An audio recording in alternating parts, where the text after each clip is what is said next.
मैं जब सबको शिक्षा सबको काम, जब मैंने आपका नारा सुना, ये बहुत ही सिंपल सा नारा है, इसमें क्या बात है, तो बहुत बेसिक बात है, लेकिन बहुत ही इमोशनल एक फील हुआ कि सबसे बड़ी बात तो जब आपकी जनरेशन ये नारे देती है तो मेरी जनरेशन और मैंने जिनसे सीखा, मुझसे पुरानी जनरेशन, मैं सोचती हूँ कि भारत में अभी सब कुछ ख़त्म नहीं हुआ है। जैसे मैंने कहा कि आप लोग वो हैं जो इस फांसीवाद के कुएं में जो गिर रहा है ये देश, अगर इसको आरएसएस की भारत माता ही ले लें तो उस भारत माता को आप ऊपर उठा रहे हैं कि तुमको यहाँ नहीं गिरना है, रोशनी बाहर है।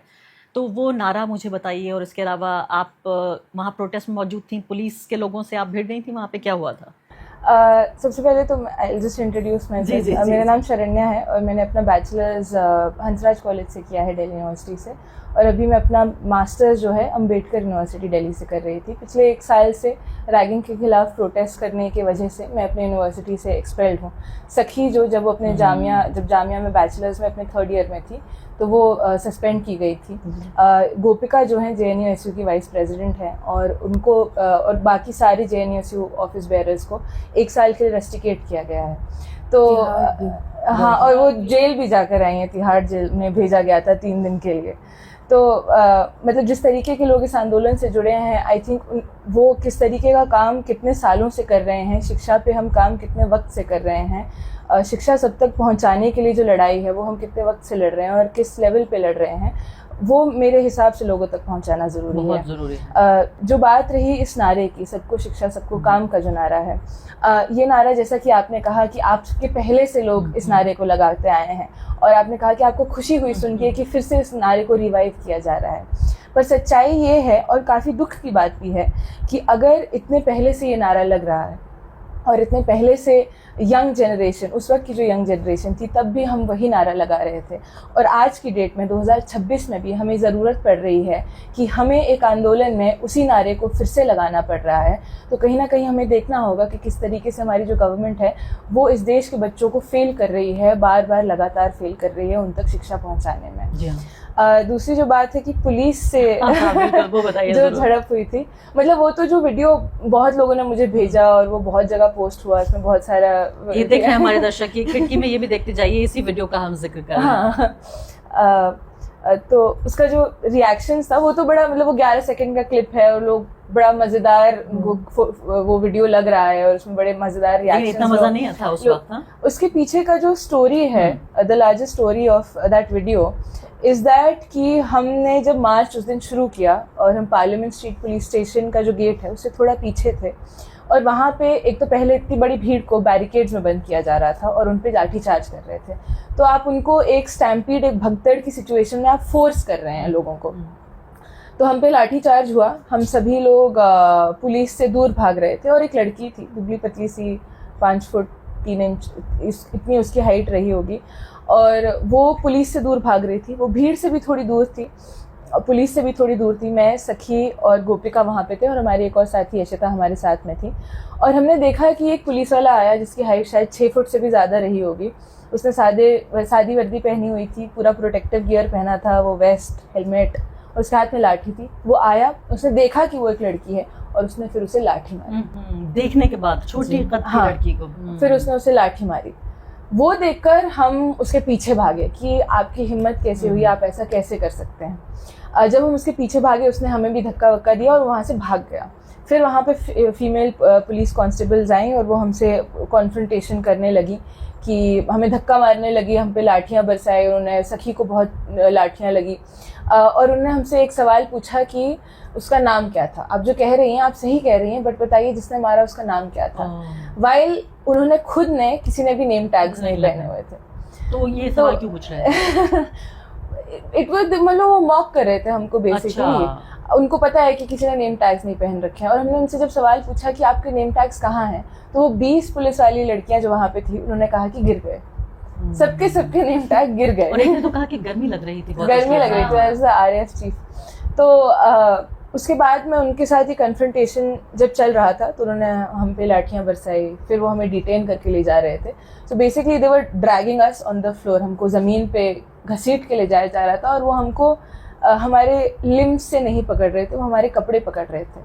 तो आप भी समझ लीजिए, आप एक महिला हैं वो पुलिस वालियाँ भी जो वो लड़कियाँ थी, खुद भी, हम भी महिला हैं, वो किस तरीके से हमारे कपड़ों को खींच रहे थे। ऑब्वियसली बिल्कुल सखी के कपड़े फटे, यशदा के कपड़े फटे। तो मैंने उनसे कहा कि आप मेरे कपड़ों को छोड़ दीजिए प्लीज़, मैं बिल्कुल इस चीज़ से कंफर्टेबल नहीं हूँ, मैं चलूँगी, I will cooperate with you, I will walk with you, but just leave my clothes. तो जब मैं उठ रही थी ऊपर ज़मीन से, जब मैं उठ रही थी तो उन्होंने मुझे धक्का दिया। जैसे ही उन्होंने मुझे आगे धक्का दिया तो एक पुलिस कांस्टेबल यहाँ से चलकर आ रही थी, उनका ध्यान पता नहीं कहाँ था, तो वो चलकर आई, जैसे उन्होंने मुझे धक्का दिया वो धक्के से गिर गई। पर वो वीडियो में ऐसा लग रहा है कि हमने उन्हें धक्का दिया, आपने नहीं दिया था। नहीं। तो फिर वो उठती है और अपने डंडे के साथ, हाँ, सखी उनसे कहती है कि क्या आपको चलना नहीं आता? हाँ।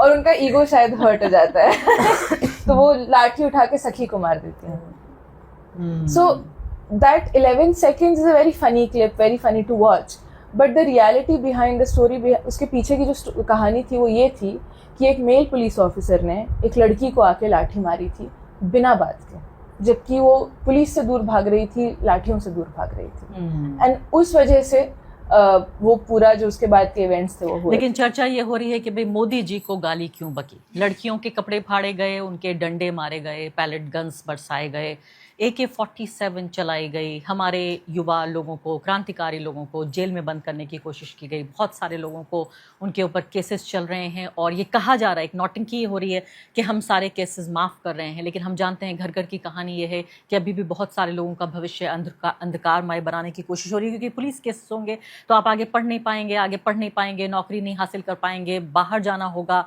आपको पासपोर्ट बनने में मुश्किल होगी, न जाने क्या क्या दिक्कतें होंगी। और मैं तो समझ रही हूँ कि जब एक बार इस पे से जो फोकस है वो हटता है तब तो और भी ज़्यादा मुश्किल होने जा रही है, क्योंकि अभी तो सरकार फिर भी थोड़ा सा ध्यान रख रही है। महीना, आप बताइए आपकी क्या कहानी है? आप तो दक्षिण भारत से आती हैं, कर्नाटका से आपका संबंध है? कहाँ? You are from Kerala. तो केरला से आप आती हैं, यहाँ तो लगता था कि हिंदुस्तान वाला पूरा माहौल जो चल रहा है बहुत सारे दिनों से, यहाँ तक कि जो प्रोटेस्ट था उसमें भी ज़्यादातर हिंदी के ही नारे थे। तो आप अपने बैकग्राउंड के बारे में हमें कुछ बताइए। मेरा नाम महीना है और मैं अभी दिल्ली यूनिवर्सिटी में PhD कर रही हूँ और SFI का एक छोटा एक्टिविस्ट है। लेकिन काम बड़ा कर रहा है ये छोटा activist. Thank you. So I have been there at Jantar Mantar since the beginning of the protest. Our experiences were, see, we as activists, we see this in our universities every other day.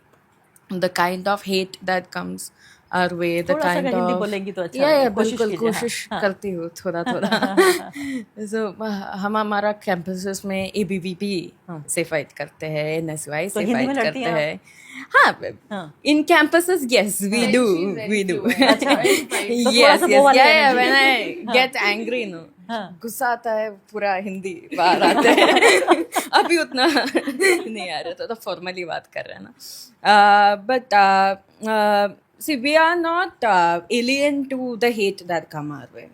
अभी तो आदत पड़ गया है, ऐसे बोल सकते हैं। बट एक थोड़ा ट्रिगरिंग फैक्टर हुआ था प्रोटेस्ट में, जब एक दिन हम जुनैद भाई को फेलिसिटेट कर रहे थे। मतलब उतना बड़ा फेलिसिटेशन नहीं है, हम सब लोग एक रोज़ लेके जुनैद भाई को देखते हैं। टू गिव कॉन्टेक्स्ट, जुनैद भाई है जो आदमी जंतर मंतर में सबको खाना दे रहे थे, बहुत मशहूर है, हमारे तमाम दर्शक उनको जानते हैं। और उनके लिए जब वो उनको पुलिस लेके चली गई थी या उनके परिवार को परेशान कर रहे थे, आप यकीन जानिए हज़ारों की तादाद में इसी प्लेटफॉर्म पर लोगों ने उनके लिए दुआ भी की और नाराज़ भी हुए। उन सब पे तो आपको कॉन्टेक्स्ट की बिल्कुल ज़रूरत नहीं है। या so I hope the audience know who Junaid भाई इज़। सारे देश को पता होना चाहिए जुनैद भाई कौन है। सो हर दिन बच्चों के लिए खाना दे रहे थे जुनैद भाई, सुबह शाम दोपहर में, और हमारा टेंट में आके पूछते थे, बच्चे आपने खाना खाया? नहीं खाया ना, आ जाओ खाना खाओ। So he used to be very caring towards all the protesters. एक दिन हमने एक रोज़ दिया उसको, हम सब मिलके, और मैंने उसका फ़ोटो अपलोड किया इंस्टाग्राम में। इतना ट्रिगरिंग गंदा गंदा कमेंट्स आया, टेररिस्ट है ये लोग, पाकिस्तान से फंड आ रहे हैं इसको, और जिहादी लोग हैं ये सब। Very targeted identity based attacks, and my identity as a Muslim woman activist was also being attacked. that see, you know what's going on between these people, you know what is funding them. So this एक gauge है ना that India में बस Hindus होना चाहिए, बस Hindi speaking लोग होना चाहिए, दैट बीजेपी का you know, one nation, one language, one culture, one religion, one understanding, that was being pushed on to us in our very comment sections under the post that we post. So that was very triggering, क्योंकि जंतर मंतर में हर religion का, हर culture का, हर state का लोग थे वहाँ पे, and we were not looking at each other as we are from different many spaces. We had to tell मैं मुस्लिम हूँ, शरण्या हिंदू है, हम एक साथ है, ठीक है, कोई इशू नहीं है, यहाँ कुछ प्रॉब्लम नहीं हो रहे, चिल. गोदी मीडिया को बोलना पड़ा बहुत बहुत time that, you know, there is no Hindu. मतलब आप लोग जाके अपनी यूनिवर्सिटी में लड़ते नहीं एक दूसरे से कि तुम हिंदू हो, तुम मुस्लिम हो, ऐसा कुछ नहीं होता? We are activists. At the end of the day, we are all poor students who are fighting to make ends meet. That is our identities at the end of the day. So that was very triggering experience. और एक और post थी, Saki would also know about it. हमने एक post किया जंतर मंतर का एक दिन, 5 women, me, Saki and 3 others, we were standing together in front of our tent. हमने एक पोस्ट किया ये फोटो, और उसमें भी इतना ट्रिगरिंग कमेंट्स आया, like I can not even say those words here. The kind of सिर्फ इसलिए क्योंकि आप एक मुस्लिम औरत हैं? नहीं, क्योंकि हम लोग औरतें हैं और उस पे मुस्लिम भी हैं फिर. हाँ, अलग अलग आइडेंटिटीज. मतलब करेला वो भी नीम चढ़ा. हाँ, एक हिंदी में कहावत होती है कि करेला है वो भी नीम चढ़ा. या सो मतलब एक औरत है, औरत होके आंदोलन कर रही है, नारेबाजी कर रही है, घर में रोटी बनानी चाहिए थी, और जितनी उम्र हो चुकी है इतनी उम्र में तो शादी हुए कई साल हो चुके होते हैं. 18 साल की उम्र में अगर शादी हो जाती तो. और आप जो यहाँ पे बैठी हैं ऊपर से मुसलमान भी हैं. एग्जैक्टली. और हिजाब भी नहीं करती हैं. एग्जैक्टली. By choice. हिजाब भी नहीं है, so you get attacks from all directions. ठीक है, it is not just one kind of people attacking you, हर जगह से अटैक आता है. नहीं, ये मोदी भक्तों की एक बात आपको और बताती हूँ. मुझसे दिन रात वो कहते हैं कि तुम हिजाब क्यों नहीं ओढ़ती. आप बताइए क्यों कहते हैं? क्या इनको हिजाब पसंद है? No, definitely, it's about choice. बहुत सारे हमारे वो क्यों कहते हैं मुझसे हिजाब नहीं पहनती? That is about dehumanizing us. Dehumanizing की बात भी है. दूसरी ये है कि कर्नाटका में इन्हीं की सरकार ने पाबंदी लगाई थी कि लड़कियां एग्जाम देने कॉलेज नहीं जा सकती हैं हिजाब पहन के. तो मुझसे जब ये कहते हैं, इनको अच्छे लगते हैं मुसलमान मुसलमान जैसे, हिंदू हिंदू जैसे. जब ये मिक्स्ड होती हैं चीज़ें, जैसे आपके बाल छोटे हैं, आप हिजाब नहीं पहन रही हैं, जब तक आप मुझे बताएंगी नहीं ना कि आप मुसलमान हैं, मैं पता ही नहीं लगा पाऊंगी. तो नरेंद्र मोदी जी की राजनीति को अच्छा ये लगता है कि देखिए मुसलमान औरतें हिजाब पहनती हैं, मुस्लिम पुरुष जो हैं वो टोपी लगाते हैं, दाढ़ी होती है, हिंदू जो है वो तिलक लगाता है, और औरतें साड़ी पहनती हैं, बिंदी लगाती हैं. जब कन्फ्यूजन होता है कि मुस्लिम औरत साड़ी पहन रही है, मुस्लिम औरत हिजाब नहीं पहनती है, जब तो इनकी पॉलिटिक्स को ये प्रॉब्लम होती है. कपड़ों से नहीं पहचान, कपड़ों से पहचान नहीं पाते. Exactly. And we are also very vocal about queer politics, LGBTQI+ politics. इसमें भी comments आते हैं. Like, I cannot spell out the comments. इतना गंदे comments थे. गोपिका, अब मैं आपसे जानना चाहती हूँ, आपका एक बार पहले भी हम इंटरव्यू कर चुके हैं जब आप स्टूडेंट यूनियन की JNU में चुनी गई थी.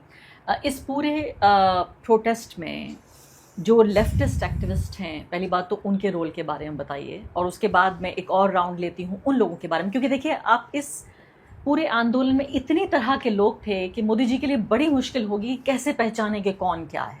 हर तरह के आरोप लगाने की कोशिश की गई कि लेफ्टिस्ट हैं, नक्सलाइट्स हैं, इस्लामिस्ट हैं, लेकिन जैसे महीना जैसे लोग या गोपिका जैसे लोग, कैसे उनको आप एक बॉक्स में बंद कर सकते हैं? आप मुझे बताइए.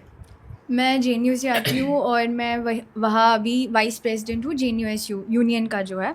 तो ये बहुत 2016 से आप देख रहे हो एक राइट विंग मीडिया का एक प्रोपेगेंडा चल रहा है यूनिवर्सिटी के ऊपर कि यहाँ जो आंदोलन होते हैं वो लेफ्टिस्ट डोमिनेट करते हैं और ये एंटी नेशनल लोग हैं, अर्बन नक्सल है, टुकड़े टुकड़े गैंग है, डफली गैंग है, बहुत सारा लेबलिंग होता है.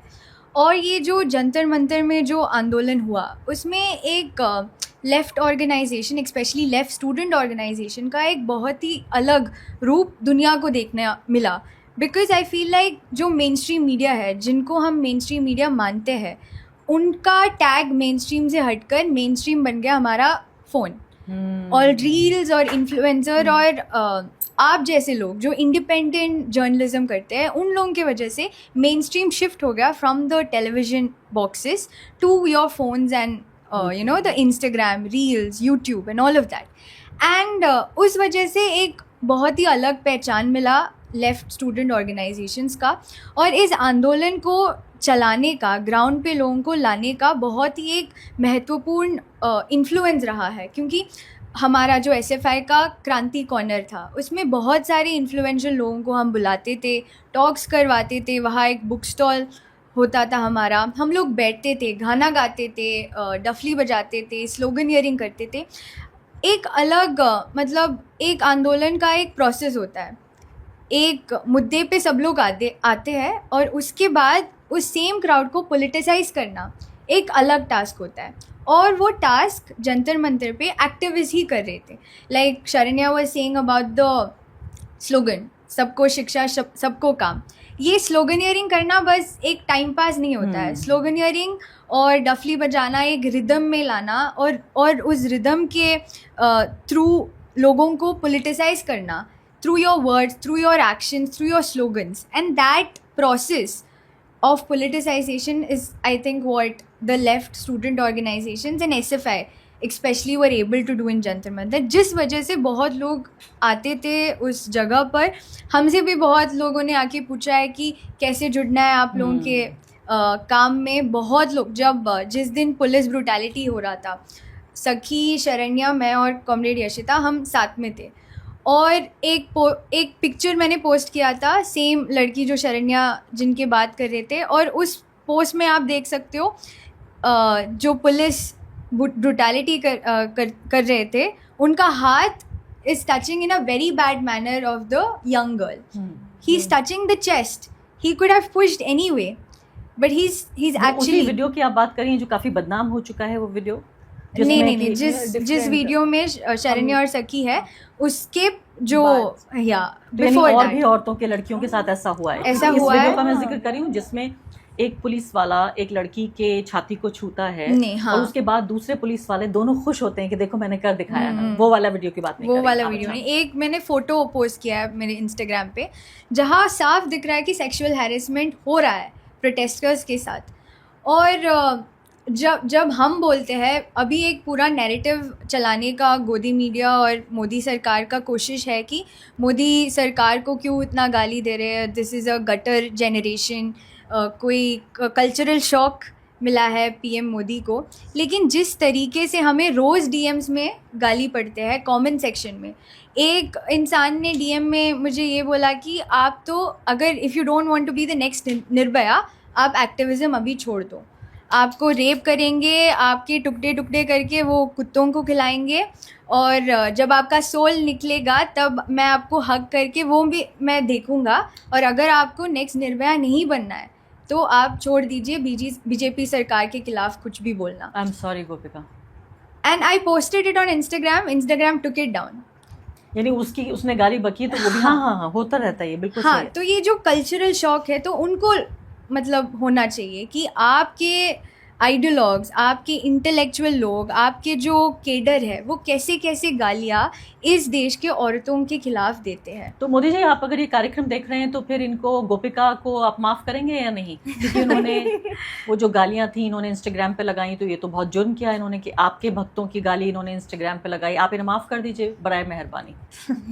और जैसे महीना ने बोला कि क्वियर पॉलिटिक्स को, तो जो क्रांति कॉर्नर हमने SFI ने शुरू किया था जंतर मंतर पे, उसमें एक बैनर लगाया हुआ था हमने कि oil it's a queer friendly tent, एक सेफ स्पेस है आपके लिए आके बैठने के लिए। इस बात से भी बहुत लोगों को दिक्कत था कि ऐसे कैसे आप बोल सकते हो, ये क्यों, बहुत सारे लोग तंग करते हैं हमें टेंट में आके, इसको हटा दीजिए आप, बैनर नहीं मतलब लगाइए। समलैंगिक लोगों से भी समस्या है इनको, सिर्फ मुसलमानों से ही नहीं, सबसे महिलाओं से, सारे माइनॉरिटीज से है। जी हाँ सखी, मैं आपकी तरफ आती हूँ। ये मुझे बताइए, मैं बहुत ही ये एक तरह का एक जेन्युइन सवाल आपसे पूछना चाहती हूँ कि इसमें आपकी तरह के लोग तो थे जो एक्टिविज्म करते रहे हैं, शिक्षा को लेकर मुद्दे उठाते रहे। पहली बार ऐसा हुआ कि आपकी आवाज़ देश की आवाज़ बन गई, और ऐसा अक्सर नहीं होता है। 10, 20, 30 साल में भी भारत में ऐसा नहीं होता है कि जो लोग समानता की बात कर रहे हों, समान शिक्षा, समान अवसरों की बात कर रहे हों।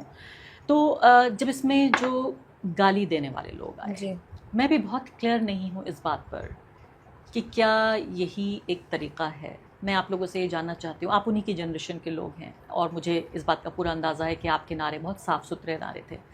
लेकिन मैं अभी डिस्कशन कर रही थी एक दिन पहले ही, और वहाँ हमारे पत्रकार साथी श्याम मीरा जो बात कह रहे थे, मैं उनकी बात से पूरी तरह सहमत थी। वो ये कि जो पीड़ित है, क्या उसकी भाषा भी हम तय करेंगे? क्योंकि अब जैसे मान लेते हैं कि पुलिस वाले के पास डंडा था, उसने डंडा मारा, आपके पास क्या ऑप्शन है? डंडे की जगह आप गाली दे दें, यही तो ऑप्शन हो सकता है।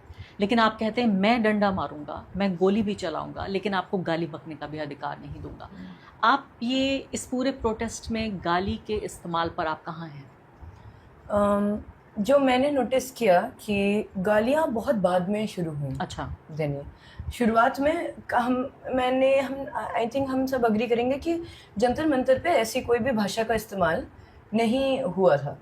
गाली देनी शुरुआत तब हुई जब स्पेशली जब सोनम वांगचुक जी को उठा लिया गया 18 तारीख को, और 20 तारीख को जब पुलिस ने बहुत गंदी ब्रूटैलिटी करी, उसके बाद लोगों का रिएक्शनरी गालियाँ निकली, है ना। मुझे तो मैंने जो मीम बनाई है, मुझे तो उस पर भी कहा जा रहा है कि ये कैसे बच्चे मॉक कर रहे हैं। उन्होंने हमें लाठी मारी, हम उनको गाली भी नहीं दे रहे। मैं तो गाली भी नहीं दे रही हूँ, मैं तो कुछ जिब्रिश कहा, उससे भी लोगों को दिक्कत है।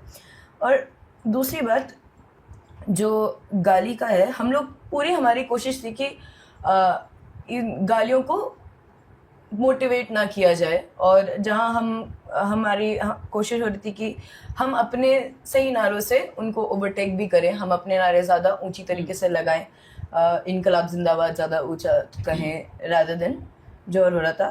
पर गालियाँ एक हमारे समाज का हिस्सा है, इससे हम डिसएग्री नहीं कर सकते। और ये कौन देता है आज अभी तक? ये पार्लियामेंट में उनके एमपी एमएलए देते हैं, है ना। मुसलमानों के खिलाफ कितनी गालियाँ एमपी एमएलए, योगी जी देते हैं, रमेश बिधूड़ी का आप जिक्र कर रहे हैं। हाँ, हाँ, योगी जी देते हैं। हाँ। मीडिया को कहा है उन्होंने, है ना, गाली दी है।